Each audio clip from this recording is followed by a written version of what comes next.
রব্বুল আলামিন আর পৌঁছালেন গো যারা আমি বলতেছে গত ঈদে অনেকের সাথে মাওলা এই কুরবানির গোশত দিয়ে খাবার খাইতো অনেকের আজকে মায়ের খাতখানা বিদ্যমান কিন্তু ওই মা কলিজা নাই। আল্লাহ অনেকের বাবার সাথে মাওলা এরকম ঈদ করতেছিল আজকের এই দিনটা বিদ্যমান রয়েছে বাবার খাতখানা এখনো বাড়িতে বিদ্যমান রয়েছে কিন্তু ওই বাবার নাই। আজকে ঈদের নামাজ পড়ে বাবার সাথে কোলাকুলি হয় না, আজকে বাবার সাথে এক মিনিটের খাবারটা হয় না গো আল্লাহ। কোন সমস্ত পিতা মাতা যারা মাওলা এই দুনিয়ার মায়া ত্যাগ করে অন্ধকার কবরের বাসিন্দা হয়ে গেছে ও গো আল্লাহ,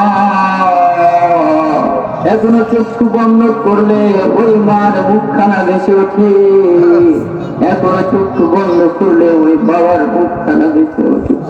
ইয়া রাব্বুল আলামিন আমরা তার আরশে স্থিরে নিয়ে ওই দোয়া করি ওই সমস্ত পিতা মাতার কবর গুলো তুমি আজকে জান্নাতে পরিণত করে দাও ও গো আল্লাহ।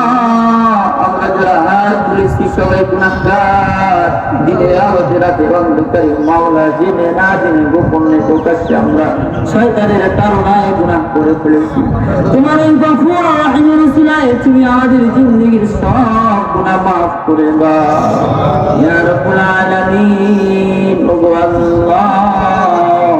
তোমার কুদরতি চক্ষু দিয়ে তাকায় দেখো এখানে আমার দাদার বয়সের দাদারা মাওলা বাবার বয়সের বাবারা কিন্তু চোখের পানি ফেলে ফেলে কান্দে ও গো আল্লাহ। তোমার কি মায়া লাগে না, তোমার কি দয়া লাগে না ও গো আল্লাহ। তাদের ব্যস্ততায় মাওলা অনেক সময় নামাজ পড়তে পারে না ও গো মাওলা তুমি মাফ করে দাও, মাফ করে দাও। তুমি মাফ করলে মাওলা কারো কাছে কোন কষ্ট দিতে হবে না। নবীর মোহাম্মদ হিসেবে তোমার কি দয়া লাগে না, তোমার কি মায়া লাগে না ও আল্লাহ। এই কবরস্থানে মাওলা অনেকে আছে শুধু ঘুমায় আছে, আল্লাহর কবরগুলো তুমি আজকের জান্নাতে পরিণত করে দাও ইয়া আল্লাহ। নিজের হাতেই তো অনেককে কবরস্থানে